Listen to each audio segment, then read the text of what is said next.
మనకు ప్రొసీజర్స్ అయిపోయింది, functions, triggers, TCL error handling, dynamic SQL అయిపోయింది కదా. నెక్స్ట్ కర్సర్ అనమాట. కర్సర్ మామూలుగా ఏమంటే రోబేరో ఫెచ్ చేయడానికి యూజ్ చేస్తాం ఇది కర్సర్స్. ఇది టాపిక్ కర్సర్ అని మామూలుగా అన్న రవి అని చెప్పినాను కదా, ఆ అన్న దగ్గర ఒకసారి వెళ్ళింటే ఏం చేశాడంటే కసర చెప్పినాడు. మామూలు కసర రాయండ్రా అనుకున్నా తిప్పండ్రా అంటాడు ఆయన పిల్లాడు. ఒక పిల్లాడు ఏం చేశాడు కొత్తగా వచ్చినాడు, అప్పుడే కసర తిప్పండ్రా బాబు అంటే మౌస్ కసర చూసినావా దాని గిర్రని తిప్పాడు అందరిలో. ఆయన నవ్వి నవ్వి నవ్వి ఒక గంట అంతా నవ్వుకుంటాడు దాన్ని. కసర తిప్పేశాడు కోడ్ రాయాలి మనము. కసర తిప్పేశాడు ఇట్లా నవ్వి నవ్వి చచ్చిపోయినారు. బాబు నువ్వు చాలా నేర్చుకోవాలరా బాబు ఎదగాలి టాపిక్ ఉందని వచ్చి సడన్ గా వచ్చేసాను కసర తిప్పడరా బాబు అనే అందుకే ఇట్లా పట్టుకునేవాడు. ల్యాప్లో తిప్పేసాడు. నేను కదా స్టోరీ పెద్ద స్టోరీ ఉంది.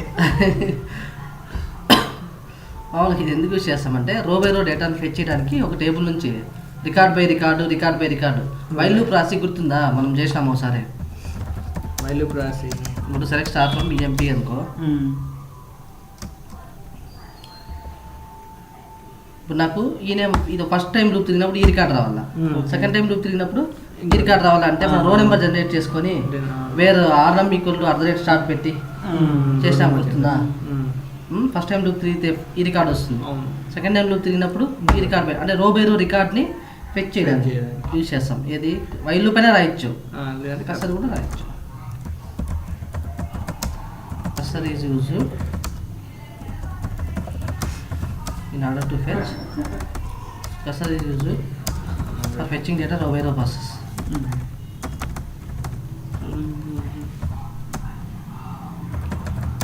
In order to fetch data row process.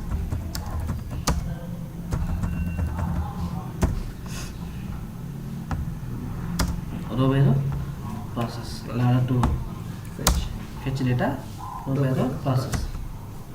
ఏమంటే బై డిఫాల్ట్ ఎస్క్యూఎల్ స్టాటిక్ కర్సరే క్రియేట్ అవుతుంది మనం రాస్తే. డైనమిక్ స్టాటిక్కే, ఎక్కడ స్టోర్ కాదు, మెమరీలో స్టోర్ అవుతుంది కర్సర్ అనేది. మెమరీలో ర్యామ్లో లోకల్ మెమరీలో cursor is store in RAM అంతే. ర్యామ్లో స్టోర్ అవుతుంది అంతే. టేబుల్ వేరియబుల్ లాగా. టెంప్ టేబుల్ అయితే టెంప్ డీబీలో స్టోర్ అవుతుంది. ఇది బై డిఫాల్ట్ మనం రాస్తే కర్సర్ అది స్టాటిక్ కర్సర్. ఓకే నా ఎస్క్యూఎల్లో by default cursor is by default static cursor will be created.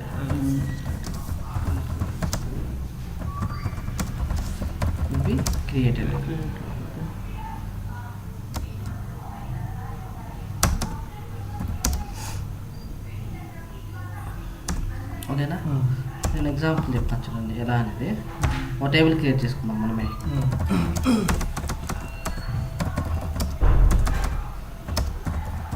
Create table email అన్నా ఆఫ్ నేమ్ అని ఒక కాలమే ఉంది అనుకుందాం. ఓకేనా 100 అని చెప్పి ఒక టేబుల్ క్రియేట్ చేసిన. ఏ డేటాబేస్లో బాకీ డేటాబేస్లో 3 రికార్డ్స్ ఇన్సర్ట్ చేస్తాను టేబుల్కి. Insert into email values of Teju 1 2 3 అనుకున్నాం. ఇదొకటి.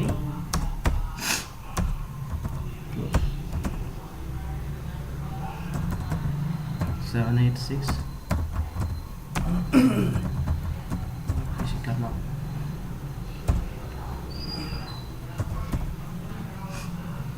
10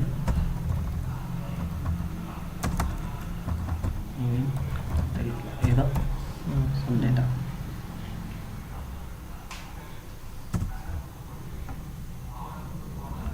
ఇన్సర్ట్ చేస్తా. Select star from email.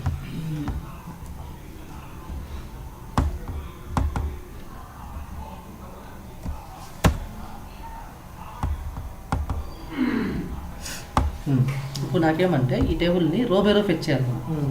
First time lift తిరిగినప్పుడు ఇది వచ్చి ఇది రావాలి బయటికి, మళ్ళీ ఇది బయట రావాలి. రో బై రో ఫెచ్ చేయాలి. కసర్ యూస్ చేసి చేస్తాం. కసర్ ఎలా ఫస్ట్ ఏం చేయాలంటే కసర్ రాయాలంటే ఫస్ట్ మనం కసర్ని డిక్లేర్ చేయాలి. కసర్ని డిక్లేర్ చేసుకోవాలి. కసర్ని డిక్లేర్ చేసుకోవాలి ఫస్ట్ మనం. దాన్ని డిక్లేర్ కసర్ నేమ్ ఫస్ట్ వస్తుంది. C1 కసర్ అని రాయాలి మనం. ముందు కసర్ నేమ్ వస్తుంది, వేరియబుల్ నేమ్ వస్తుంది కదా మామూలుగా అయితే. డిక్లేర్ నేమ్ వేరియబుల్ ఆఫ్ 30 అని వస్తుంది కదా. నేమ్ అనేది ఏంటి? కసర్ వేరియబుల్ నేమ్. ఇక్కడ ఇది కసర్ నేమ్ C1 అనేది. ఇక్కడ ఏదైనా నేర్చుకోవచ్చు. డిక్లేర్ తేజు అని కూడా ఇవ్వచ్చు, కానీ డేటా టైప్ ఏమి ఇస్తాం? కసర్ అని ఇస్తాం. ఇది కసర్ కాబట్టి డిక్లేర్ C1 కసర్ ఫర్ అని రాయాలి. దేనికోసం డిక్లేర్ చేస్తాను? ఫర్ అని రాయాలి. ఇటువరకు క్లియరే కదా. ఇది డేటా టైప్ అనుకోండి, ఇది కసర్ నేమ్ అనుకోండి. అర్థమైపోతుంది. కసర్ ఎలా డిక్లేర్ చేయాలి? Declare C1 cursor for. దేనికోసం కసర్ రాస్తాము? రో బై రో ఫెచ్ చేయడానికే కదా. ఈమెయిల్లో ఉన్న ఏం కాలంని నేమ్ అనే కాలంలో ఉన్న డేటాని రో బై రో ఫెచ్ చేయడానికి యూజ్ చేస్తాం. సో నేనేం చేస్తాను ఇప్పుడు సెలెక్ట్, ఇక్కడ ఏం రాస్తాము మామూలుగా అయితే సెలెక్ట్ నేమ్ ఫ్రమ్ ఈమెయిల్ అని రాసినాం అనుకో, మనకు అన్నీ వచ్చేసాయి అట్ టైం. కానీ అట్లా రాకూడదు, 1 by 1 రావాలి. సరే, ఇప్పుడు కసర్ డిక్లేర్ చేసినాం. ఫర్ దేనికోసం అంటే ఈ క్వెరీ రాయాలి, ఇందులో ఉన్న రికార్డ్ని ఫెచ్ చేయడానికి. ఓకేనా? ఇప్పుడు ఇలా రాస్తే మీనింగ్ ఏమంటే ఇందులో ఉన్న డేటా మొత్తం ఈ కసర్లోకి వెళ్ళిపోయింది. వెళ్ళిపోయినట్లే. ఓకేనా? ఇప్పుడు మనం ఏం చేయాలంటే కసర్ని ఓపెన్ చేయాలి. డోర్ ఓపెన్ చేస్తేనే కదా మనం లోపల వెళ్తాం, అంతే కదా. లోపల మనం ఉన్నాము, డోర్ ఓపెన్ చేస్తే లోపల వెళ్తాం, బయటకి వెళ్ళిపోతాం. సేమ్ అంతే. ఇప్పుడు కసర్ డిక్లేర్ చేసి క్వెరీ రాస్తే ఇందులో ఉన్న డేటా అంతా కసర్లో ఉంది. కసర్ని ఓపెన్ చేస్తేనే డేటా బయటకు వస్తుంది. అర్థమైందా? సో ఇప్పుడు మనం కసర్ని ఓపెన్ చేయాలి. డోర్ ఓపెన్ చేసినట్లు open C1 cursor name open C1 కసర్ని ఓపెన్ చేసేసాం. డోర్ ఓపెన్ చేస్తానే ఇప్పుడు నేను చెప్తే వెళ్ళిపోతారు ఎవరన్నా, లేదంటే ఉంటారు కదా. అట్లాగే దీనికి చెప్పాలి 1 by 1 బయటికి రా అని. ఓకేనా? దానికి స్టేట్మెంట్ ఏమంటే ఫెచ్ నెక్స్ట్ అని రాయాలి. 1 by 1 రన్ చేయండి అని. నెక్స్ట్ ఫ్రమ్ ఎక్కడ నుంచి? కసర్ నుంచి కదా. ఫ్రమ్ C1 కసర్ నుంచి, కసర్లో ఉంది కాబట్టి కసర్ నుంచి బయటికి రండి అని చెప్తాం మనం. ఫెచ్ నెక్స్ట్ ఫ్రమ్ C1 అని బయట వస్తుంది కదా. బయట వెళ్ళిపోతారా, లిఫ్ట్ ఉంటుంది, లిఫ్ట్ ద్వారా మనం కిందికి వెళ్ళాలి కదా, అంతే కదా. సేమ్ అంతే. ఇక్కడ కసర్ నుంచి వచ్చిన ఒక వాల్యూ ఈ రికార్డ్ వస్తుంది కదా, అది ఖచ్చితంగా ఒక వేరియబుల్ స్టోర్ చేసుకోవాలి మనం. వేరియబుల్లోకి ఇప్పుడు ఇక్కడ నుంచి డైరెక్ట్గా లిఫ్ట్ ద్వారా వెళ్తాం మనం.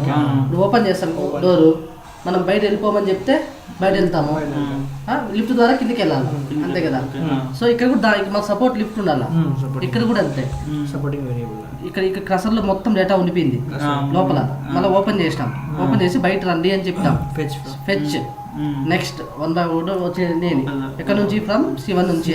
వచ్చిన డేటాని ఒక వేరియబుల్లోకి వేసుకోవాలి మనం. లిఫ్ట్ అనుకోండి ఎగ్జాంపుల్, ఇంటూ నేమ్ కదా, నేమ్ అని పెట్టాం. డిక్లేర్ చేయాలి కదా పైన. డిక్లేర్ నేమ్ ఇక్కడ 1000 ఏదో సంథింగ్ అంటే దీని మీనింగ్ ఏమంటే ఫస్ట్ రికార్డ్ వస్తుంది కదా ఇక్కడ నుంచి, అది ఇందులోకి స్టోర్ అయిపోతుంది. ఇప్పుడు డేటా ఇందులో ఒక రికార్డే, ఒక వేరియబుల్ ఒక వాల్యూవే కదా స్టోర్ తీసుకున్నాం. అర్థమైందా? ఈ ఒక వాల్యూవే ఇందులో స్టోర్ అవుతుంది. ఇప్పుడు సిస్టమ్కి దీన్ని మనం ప్రింట్ చేయాలి. దీన్ని ప్రింట్ ఎప్పుడు చేయాలంటే ఇక్కడ నుంచి ఇక్కడికి వచ్చిందా లేదా అని తెలియాలి కదా దానికి. సిస్టమ్కి అర్థం కావాలి కదా. దానికి గ్లోబల్ వేరియబుల్ ఉంది. ఇప్పుడు ఎర్రర్ ఉందా లేదా అని చెక్ చేసేదానికి ఎర్రర్ అని గ్లోబల్ వేరియబుల్ ఉంది కదా. దాని వాల్యూ 0 అయితేనేమి నో ఎర్రర్, నాట్ ఈక్వల్ 0 అయితే ఎర్రర్ ఉన్నట్లు కదా. సేమ్ అంతే ఇక్కడ కూడా అంతే. ఇండికేషన్ ఉంది సిస్టమ్కి. ఇక్కడ నుంచి కసర్లో ఉన్న ఒక రికార్డు ఇందులోకి వచ్చిందా లేదా అని చెక్ చేసేదానికి ఫెచ్ స్టేటస్ అని ఒక ఉంటుంది. Fetch underscore status. Fetch status ఓకేనా? అది 0 అయింది అనుకో సక్సెస్ అన్నమాట. సక్సెస్ అని ఇక్కడ వైల్ పెట్టాలి, కండిషన్ కాబట్టి. While fetch status equal 0 success అయినట్లు. ఇక్కడ పడంగానే దీని వాల్యూ 0 అయిపోతుంది. 0 ఇక్కడ 0 కనే కదా, వెంటనే బిగిన్ చేస్తాం. ఇంకా బిగిన్ చేసి ఆ వాల్యూ ప్రింట్ చేస్తాం. ఏది సెలెక్ట్ @name ప్రింట్ చేస్తాం కదా.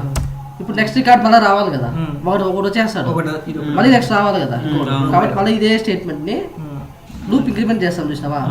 అట్లా ఇక్కడ fetch next from C1 again ఇట్లా చేస్తాం. ఎండ్ బిగిన్ ఎండ్ చేసినాం.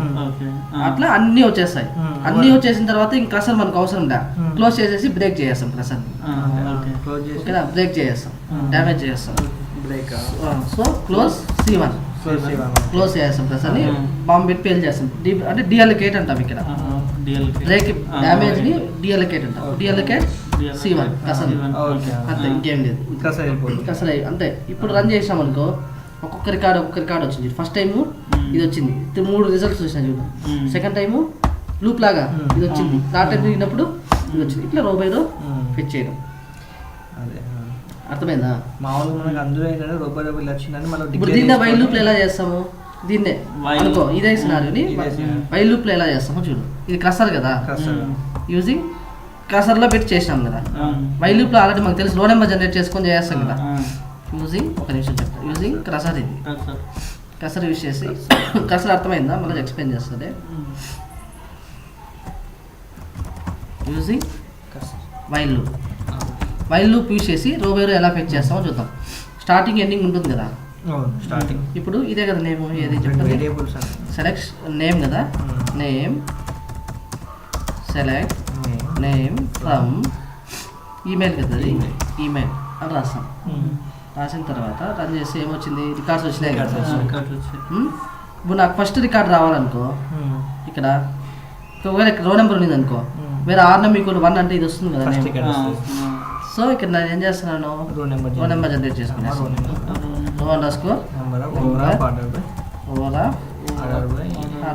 నేమ్ యాజ్ RID ఇక్కడ ఫ్రమ్ ఇది. ఇప్పుడు రన్ చేద్దాం. వచ్చింది కదా 1 2 3 వచ్చేసింది. ఇప్పుడు వేరే RID = 1 అని రాయాలి కదా. ఇక్కడ డైరెక్ట్గా వేరే రాయకూడదు కదా, ఎందుకు ఇది డిరైవ్డ్ కాలం కదా.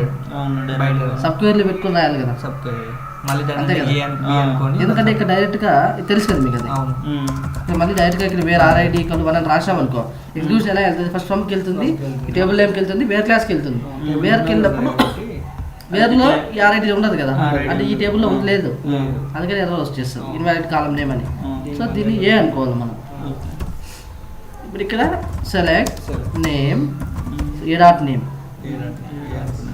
Name from A, where RID = 1 అన్నాను అనుకో, అప్పుడు ఏమొస్తుంది, 10 నవీన్ ఇది వచ్చిందా, ఫస్ట్ రికార్డ్ వచ్చిందా. నాకు సెకండ్ రికార్డ్ కావాలంటే ఇక్కడ ఏం పెట్టాలా, 2 పెట్టాలా. అప్పుడు థర్డ్ రికార్డ్ కావాలంటే 3 పెట్టాలి. అట్లా నేను ఏం చేస్తాను, డైనమిక్గా స్టార్ట్ పెట్టేస్తాను, లూప్ పెట్టేస్తాను. ఓకేనా. ఇప్పుడు ఇంకేముంటుంది, అట్లా లూప్ ఎంతవరకు తిరగాలి, ఎన్ని రికార్డ్స్ కౌంట్ ఉంటే అన్ని రికార్డ్స్ వరకే కదా. స్టార్ట్ ఇప్పుడు లూప్ తిప్పాలంటే ఇక్కడ డైనమిక్గా అక్కడ పడిపోవాలి అది వాల్యూస్, అందుకని లూప్ తిప్పాలి. అదే రెండు ఇంటీజర్ కదా. Set @start = 1, set @end = count of star కదా. ఇప్పుడు 1 అని కొడితే ఫస్ట్ రికార్డ్ వస్తుంది. అట్లా ఎంతవరకు తిరగాల, ఆ టేబుల్లో ఎన్ని కౌంట్ ఉంటాయి రికార్డు, అన్ని కౌంట్లే కదా. Count of select count of star from ఏం టేబుల్ అది, ఈమెయిల్.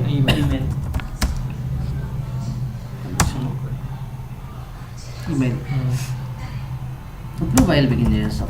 వైల్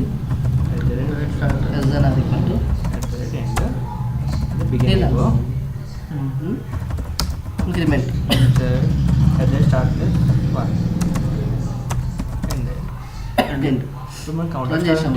లాస్ట్ వాల్యూ వరకు పోతాయి. ఇప్పుడు దీని వాల్యూ ఎంత, ఇది కౌంట్ ఆఫ్ స్టార్ అంటే కౌంట్ ఎన్ని రికార్డులు ఉన్నాయి కౌంట్ ఇస్తుంది.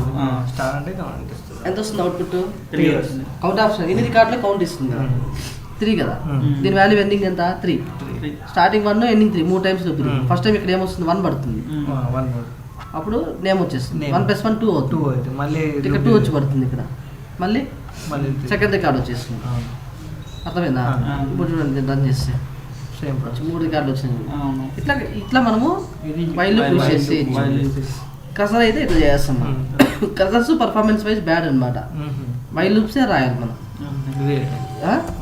Performance wise cursor is bad. ఓకేనా? పర్ఫార్మెన్స్ వైజ్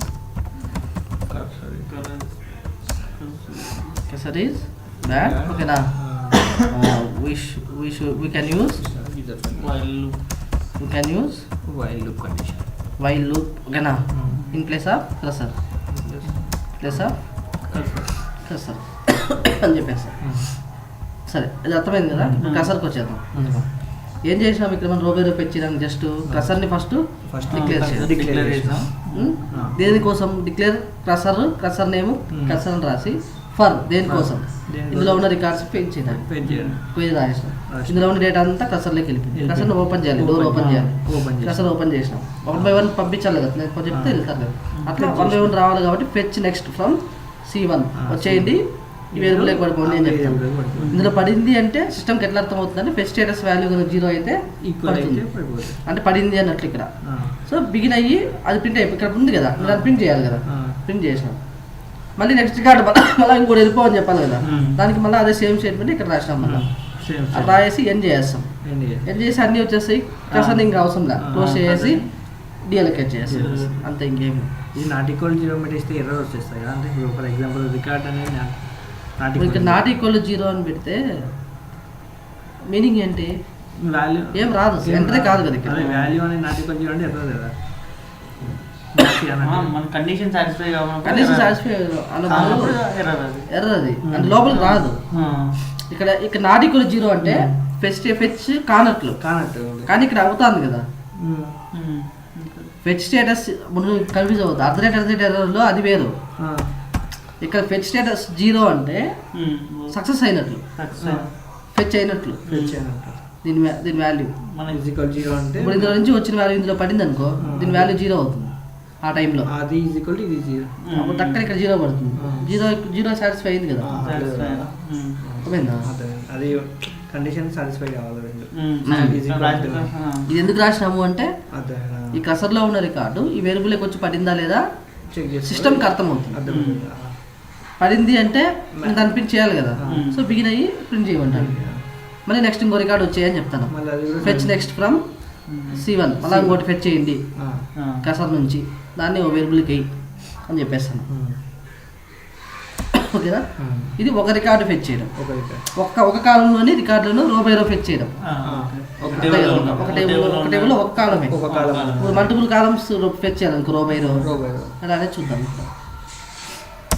మల్టిపుల్ కాలమ్స్ అంటే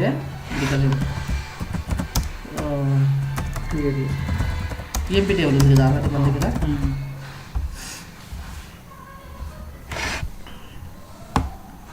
ఇప్పుడు నేను ఈయనేమో జాబు, ఈ 2 కాలమ్స్లో records row by row fetch చేయాలి. స్మిత్ రావాలా, క్లర్క్ రావాలి, అలెన్ రావాలి, సేల్స్ మ్యాన్ రావాలి. అదే రో బై రో. అర్థమైందా? సో ఫస్ట్ ఏం చేయాలి? కర్సర్ రాస్తాం కదా. ఫస్ట్ ఏం చేయాలి? కర్సర్ని డిక్లేర్ చేస్తాం. డిక్లేర్ C1 కర్సర్ డిక్లేర్ కదా.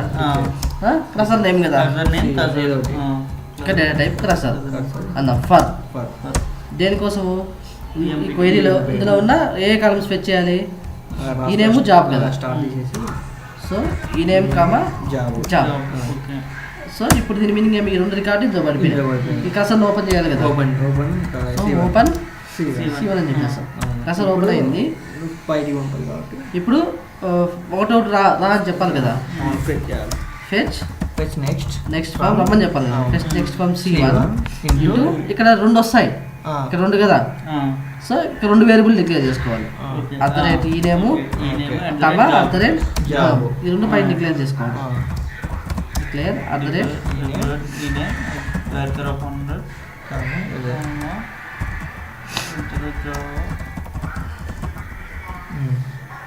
జాబ్.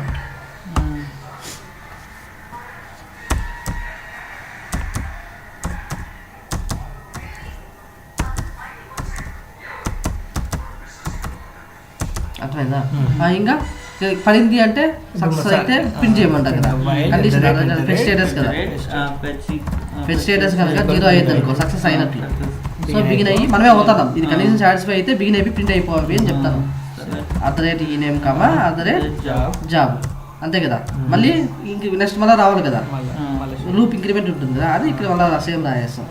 ఇంకా ఏం చేస్తాం, కసర్ని క్లోజ్ చేసి డిఅలొకేట్ చేస్తాం, బ్రేక్ చేస్తాం. డిఅలొకేట్ C1 క్లోజ్ C1 డిఅలొకేట్ C1. ఇప్పుడు ఇది రన్ చేద్దాం. 13 టైమ్స్ వస్తుంది, 13 కార్డ్స్ ఉన్నాయి. ఫస్ట్ టైం వెళ్ళినప్పుడు ఇది వచ్చేసింది, మళ్ళీ ఇది వచ్చింది, మళ్ళీ ఇది వచ్చింది, మళ్ళీ అన్నీ వచ్చేసింది. ఇట్లా మల్టిపుల్ వాల్యూస్ మనం కసర్ని మల్టిపుల్ కాలమ్స్ యూజ్ చేయాలి. ఓకేనా, ఎలా యూజ్ చేయాలి చెప్పేసి నాకు ఏ సిచ్యువేషన్లో వాడతామంటే how to use a multiple cursor for multiple columns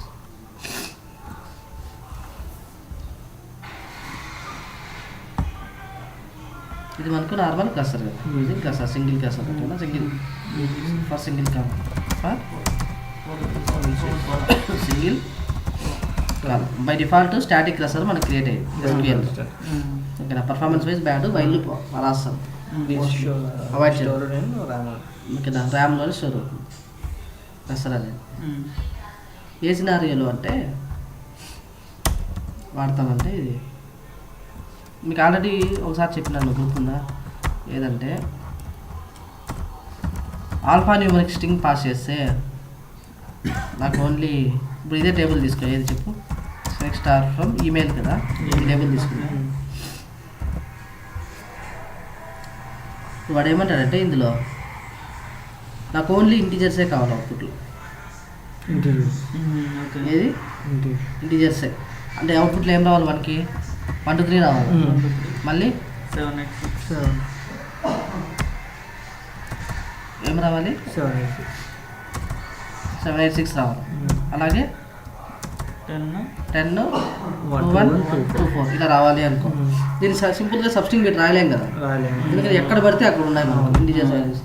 already ఒకసారి చెప్పినాను దీన్ని కూడా, మనం ఆల్ఫా న్యూమరిక్ స్ట్రింగ్ ఇస్తే నాకు ఓన్లీ ఏం కావాలి ఇంటీజర్సే కావాలి అంటే ఒక స్ట్రింగ్ నేను చెప్పినాను కదా ఎగ్జాంపుల్, అది ఎక్కడంటే చూద్దాం. ఇప్పుడు మనం ఇప్పుడు వాడు ఇన్పుట్గా ఒక ఆల్ఫా న్యూమరిక్ స్ట్రింగ్ ఇస్తే మనం ఓన్లీ ఇంటీజర్సే ఎలా తీస్తామో ఫస్ట్ ఒక ఇన్పుట్ మనమే తీసుకొని చెక్ చేద్దాం, మళ్ళీ టేబుల్లోటివి లూప్ చేద్దాం. ఓకేనా, ఇప్పుడు ఏం చేయాలి, డిక్లేర్ అర్థరేట్ వాడు ఇన్పుట్ పాస్ చేస్తారు కదా, దానికి ఇన్పుట్ అని డిక్లేర్ చేసుకున్నాం. ఇక్కడ 100 సెట్ అర్థరేట్ ఇన్పుట్ ఈక్వల్ ఇది వాడు పాస్ చేస్తారు, ఏదో సమ్ 1 2 3 తేజు 4 5 6 ఇలా అన్నాడు.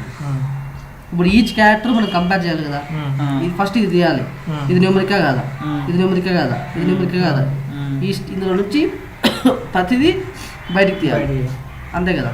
సో దానికోసం లూప్ తిప్పాలి కదా, ఇంకా స్టార్ట్ అదే స్టార్ట్ ఇంటీజర్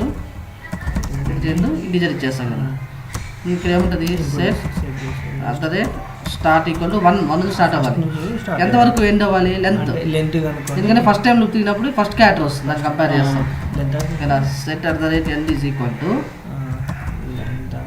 లెంత్ కదా, అన్ని టైమ్స్ లూప్ తిరగాలి, ఆ స్ట్రింగ్ లెంత్ టైప్స్ ఇన్పుట్ అని ఇచ్చేస్తాం. ఇలా రైట్గా ఇచ్చేయచ్చు, లేదంటే ఇక్కడ బ్రాకెట్ ఓపెన్ చేసి ఇట్లా సెలెక్ట్ కూడా పెట్టచ్చు. ఇది లెంత్ కదా. ఇక్కడ ఏముంటుంది వైల్ అదే star lesser or equal to అదే ఎండ్ అయితే బిగిన్ అయ్యి ఫస్ట్ క్యారెక్టర్ కంపేర్ చేయాలి. ఎలా వస్తుంది, సబ్స్ట్రింగ్ కదా, ఫస్ట్ క్యారెక్టర్ తీయాలంటే substring of at the rate input నుంచి 1,1 అంటే ఫస్ట్ వస్తుంది, సెకండ్ కావాలంటే 2,1 అన్నారు అంతే కదా. అంటే ఇక్కడ 2 అవ్వాలి. థర్డ్ కావాలంటే 3,1 పెట్టాము, ఇన్పుట్ థర్డ్ లెటర్ అంటే T వస్తుంది. అంటే ఇక్కడ నేను అట్ ద రేట్ స్టార్ట్ చేస్తాను. ఓకేనా, ఇది కంపేర్ చేస్తాను. ఇక్కడ ఏం పెడతాను, ఇఫ్ పెడతాను. ఇఫ్ ఇక్కడ వచ్చే క్యారెక్టర్ స్ట్రింగా కదా అని చెక్ చేయడానికి లైక్ ఆపరేటర్ ఉంది, గుర్తుంది, లైక్ ఏమని ఓన్లీ 0 to 9 రేంజ్ ఉంది కదా, ఉందా లేదా, 0 to 9 వీటి మధ్యలో ఉంటే అది ఇంటీజర్, అప్పుడైనప్పుడే బిగిన్ అయ్యి ఈ క్యారెక్టరే ప్రింట్ అయిపోమని చెప్తాం, అర్థమవుతుందా. సో ఇక్కడ ఏం పెట్టేస్తుంది, ఇక్కడ బిగిన్లో సెలెక్ట్ ఇది పెట్టేస్తాం. ఎండ్ చేస్తాం. ఈ లూప్ తిప్పాలి కదా, ఇంక్రిమెంట్ ఉంటుంది కదా, అవును. Set @start equal to start plus star plus 1 ఎన్. ఇది బిగిన్, ఇది ఎండ్. ఇది ఇఫ్ది, ఇది ఎండ్ క్లోజ్ అయిపోయింది. ఇది లూప్ వైల్. క్లియరే కదా ఇటు ఒకే స్టెప్ కదా. ఏం లే ఇంటీజరే కాదా అని చెక్ చేసుకోవడానికి సింపుల్గా లెంత్ కనుక్కొని స్టార్టింగ్ ఎండింగ్ తీసుకునేసి లూప్ తిప్పేసి సబ్స్ట్రింగ్లో పెట్టుకొని చెక్ చేసేస్తాం. బిగిన్ అయితే ఆ క్యారెక్టర్ పింక్ చేయమని దీన్ని రన్ చేద్దాం. నాకు 1 2 ఇంటీజర్సే వస్తున్నాయి. 1 2 3 4 5 6 వచ్చింది, కానీ వర్టికల్గా వస్తుంది. హారిజాంటల్ కావాలి కదా, స్పేస్ కాన్సెప్ట్ ఇక్కడ యూజ్ చేస్తాం కదా. ఏం లే ఇక్కడ సింపుల్గా ఏం చేస్తాము, స్పేస్ అని చెప్పి ఒక వేరియబుల్ నేనే డిక్లేర్ చేసుకొని దాన్ని ఎంటీ అని సెట్ చేస్తాం కదా. స్పేస్ ఈక్వల్ ఎంటీ అని సెట్ చేసి ఇక్కడ ఉంది కదా, ఇక్కడ వచ్చి ఎక్కడ క్యారెక్టర్ వచ్చేది డబ్బా అయిపోతుంది. ఇది ఎంటీ అంటే 1/1 కూర్చొని వేస్తుంది కదా. ఇక్కడ ఆ స్పేస్కి ఇక్కడ అసైన్ చేస్తాం. Set space equal to space plus అంతే. ఇది తీసేస్తాం ఇంకా కరెక్ట్ అంతే. అర్థమైందా? ఇప్పుడు ఫస్ట్ టైం ఇక్కడ ఏమొస్తుంది 1 వస్తుంది, ఇదిలో పోతుందా ఆ డబ్బాలో కూర్చుంటుంది వారం. సెకండ్ టైం తిన్నప్పుడు 2 వస్తుంది, ఆ వల్ల ఆల్రెడీ ఉంది 2 అయిపోతుంది. లూప్ అంతా అయిపోయిన తర్వాత ఇక్కడే కదా చూడాల్సింది మనం. ఎండ్ అయిపోయిన తర్వాత కదా సెలెక్ట్ చేయాల్సింది ఆ వేరియబుల్ని. స్పేస్ అవుట్పుట్ అంతా ఇందులో పడిపోతుంది కదా, ఇక్కడ చూడాలి లూప్ అంతా అయిపోతుంది. డౌట్ ఉందా? ఇదే కదా మనం చేసింది. ఇప్పుడు ఇక్కడ వాడికి ఏదైనా ఇచ్చుకొని ఇట్లా ఓకేనా, ఓన్లీ వస్తాయి పక్క. ఇది మనం టెస్ట్ చేసుకున్నాం ఇది ఓకేనా. ఇంకోటి మనం ఈ లైక్ ఆపరేటర్ రాయకుంటే నీకు అన్ని వాల్యూస్ ఈ ప్రకారం వస్తాయి కదా, ఇంటీజర్స్ అన్నీ వచ్చేస్తాయి. ఇఫ్ కండిషన్ పెట్టలేదు అనుకో, జస్ట్ సెలెక్ట్ మాత్రం ఇది పెట్టామనుకో, ఈచ్ క్యారెక్టర్ వచ్చేస్తుంది. ఇలానే వచ్చేస్తుంది మళ్ళీ అన్ని ఇట్లే వచ్చేస్తాయి. ఇఫ్ అంటే ఇక్కడ కండిషన్ పెట్టేసినాం, అది న్యూమరిక్ అయితేనే ఎంటర్ అయ్యి ప్రింట్ అవుతుంది అంతే. అందుకని ఓకేనా. ఇప్పుడు ఇది ఒకటి. ఇప్పుడు మన సినారీ ఏంది, ఇప్పుడు ఉంది కదా ఈమెయిల్ అనే టేబుల్లో. ఇప్పుడు ఇదిలో ఇది ఫస్ట్ క్యారెక్టర్ ఇది ఉంది కదా, దీనికి ఇన్పుట్గా ఇచ్చినామనుకో ఏమవుతుంది 1 2 3 వస్తుంది. అందులో సెకండ్ ఇస్తే ఇంకోటి ఏదో వస్తుంది. కానీ మనం 1 crore రికార్డ్స్ ఉంటే మనం ఇవ్వలేం కదా, చేత్తో ఇవ్వలేం కదా. రో బై రో దాన్ని ఫెచ్ చేద్దాం, దీనికి ఇన్పుట్గా ఇద్దాం ఆటోమేటిక్గా. దీనికి ఎక్కిందా మైండ్కి కాన్సెప్ట్. రో బై రో ఫెచ్ చేయాలి అంటే ఇప్పుడు ఇక్కడ మనకు అవుట్పుట్ ఏం రావాలి, 1 2 3 7 8 6 ఇది రావాలి అంతే కదా. ఇది రావాలి అంటే మనకు ముందు ఇందులో ఈ ఫస్ట్ క్యారెక్టర్ తీసుకొని దీనికి ఇన్పుట్గా ఇస్తే ఇది ఇచ్చేస్తుంది. మళ్ళీ ఇది కాపీ చేసి ఇక్కడ పేస్ట్ చేస్తే అది ఇచ్చేస్తుంది. మనం కాపీ చేయకుండా రో బై రో దీన్ని ఫెచ్ చేసి దీనికి ఇచ్చేద్దాం. రో బై రో అంటే క్రసరే కదా, కసరే కదా. కసరే ఎక్కడ రాస్తాము, న్యూ కేరీ ఓపెన్ చేస్తాం జస్ట్ సింపుల్గా. ఆల్రెడీ రాయేస్తాం కదా ఇక్కడ కసరు కదా, ఇదే కదా సింగిల్ దానికి ఇదే కదా క్రసర్ మనది రాసిండేది. న్యూ క్వెరీ విండో ఓపెన్ చేస్తున్నాను ఇప్పుడు ఇదే కదా. నేను రన్ చేస్తే నాకు ఫస్ట్ టైం కసర్ తిరిగినప్పుడు ఇదే కదా నేమ్ ఫస్ట్ టైం వచ్చింది, తేజు 1 2 3 వచ్చింది. మళ్ళీ ఈ కసర్ వచ్చేసరికి సెకండ్ టైం ఇది వస్తుంది. ఇప్పుడు నేనేం చేస్తాను, ఇది ఉంది కదా అర్థమైందా. ఇప్పుడు ఇక్కడ ఫస్ట్ ఏం వస్తుంది, ఇక్కడ ఫస్ట్ పేరు వస్తుందా, ఆ కోడ్ అంతా ఇక్కడ పేస్ట్ చేసాను అనుకో, ఇది దానికి ఇన్పుట్ అయిపోతుందా, రన్ అయిపోతుందా. మళ్ళీ ఇక్కడ ఎండింగ్లో ఏమవుతుంది, లూప్ తిరుగుతుంది. మళ్ళీ కసర్ నుంచి సెకండ్ వేరియబుల్ వస్తుందా, అర్థమైందా. ఇప్పుడు నేనేం చేస్తాను సింపుల్గా ఇక్కడ రాసినాం కదా కోడ్, ఇదే దీనంతా మధ్యలో నేను కాపీ చేసుకొని వైల్ లూప్ చెప్పేటప్పుడు చెప్పింటాను మీరు. వైల్ లూప్ చెప్పినాను కదా అప్పుడు చెప్పింటారు. ఇది ఇట్లా వేస్ట్ చేసినాం కదా. నేను ఇదేం చేస్తాను, ఇక్కడ కసర్ నుంచి వచ్చి దీనికి ఇచ్చేస్తాను. ఇక్కడ సింపుల్గా ఏమని నేమని ఇది తీసేస్తాను ఓకేనా. ఇప్పుడు ఏమవుతుంది చెప్పండి, కసర్ ఫస్ట్ ఏమవుతుంది, ఇక్కడ కసర్ డిక్లేర్ అయిందా, నేమ్ అయిందా, ఫస్ట్ నేమ్ వస్తుందా. ఏదో ఒకటి వస్తుంది కదా, అది ఇక్కడ వచ్చి పడుతుందా, అప్పుడు ఇదంతా ఇన్పుట్ అయిపోతుంది దానికి, ఇదంతా రన్ అయిపోయి నాకు అవుట్పుట్ వచ్చేస్తుంది. మళ్ళీ ఇంకో రికార్డ్ వస్తుంది కదా మళ్ళీ నాకు ఇక్కడ అసలు ఇది కదా ఎండింగ్ ఎక్కేదా మీకు మైండ్కి ఇది ఇట్లాంటి సిచ్యువేషన్ అర్థమైందా? ఇప్పుడు ఒక టేబుల్లోని రికార్డులను ఇప్పుడు ఈ సినారీ అర్థమైంది కదా, టేబుల్లోని రికార్డులు ఉన్నాయి, ప్రోబైలో ఫెచ్ చేసే కదా ఇవ్వాల్సింది ఇలాంటి సిచ్యువేషన్స్ అప్పుడు యూజ్ చేస్తాం. అందులో ఇంటీజర్స్ కావాలంటే ఈ ప్రాసెస్, డైరెక్ట్ కావాలంటే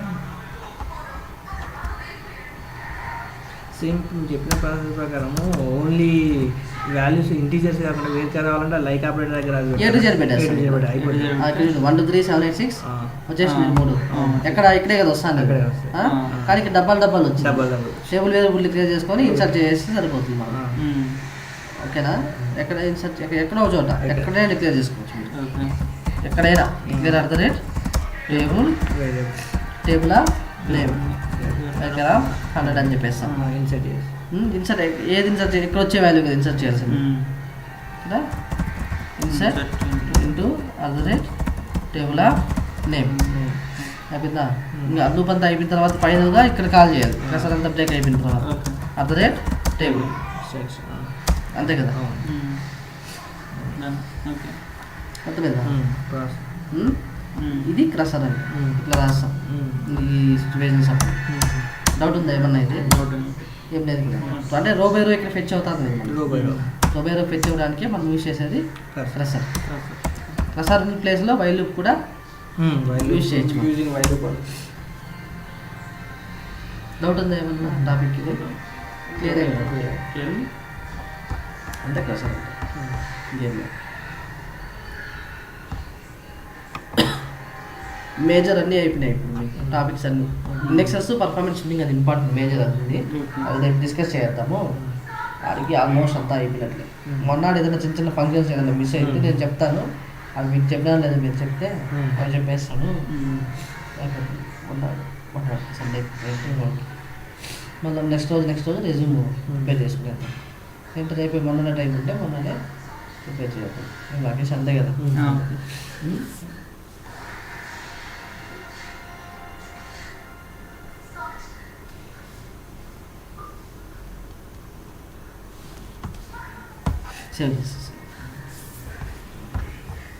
ప్రాక్టీస్ చేయండి, ఈజీలే, సింపుల్. ఇది కూడా రాయమంటారు వాడు ఇంటర్వ్యూలో. నెక్స్ట్ అడగరు మోస్ట్లీ, కానీ నేర్చుకుంటే బెటర్. రాస్తే ఎందుకు అనుకోకుండా సింపులే కదా, అర్థం అయిపోయింది కదా.